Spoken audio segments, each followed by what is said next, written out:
Hi, this is the video for the human growth hormone by Mikey, Manon, and Dylan. And the first thing to know about the human growth hormone is that the hormone actually originates in the brain just under the hypothalamus and then in the anterior pituitary gland.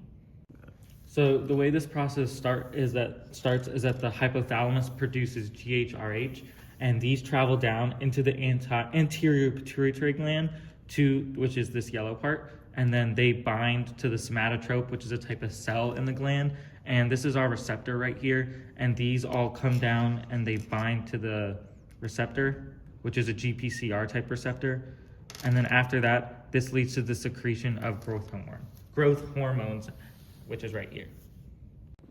So after our growth hormone's produced, it goes throughout the body to do its job. And for example, it comes here to the liver and it binds to the growth hormone receptor. When it binds to this receptor, it starts an interaction that activates JAK, which is a type of kinase. It's called Janus kinase. And what this kinase does is it phosphorylates and activates STAT. And STAT is a signal transductor. And when STAT sends out signals, which then in turn leads to the reactions that create IGF-1, which is insulin-like growth factor.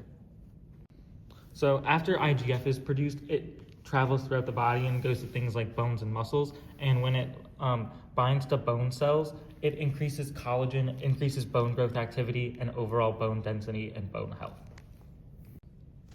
Another role that IGF plays is that it can bind to muscle cells, and when it binds to muscle cells, it actually increases the production of amino acids. And if we increase the production of amino acids, the muscles can create more proteins, and in turn, this makes the muscles grow larger.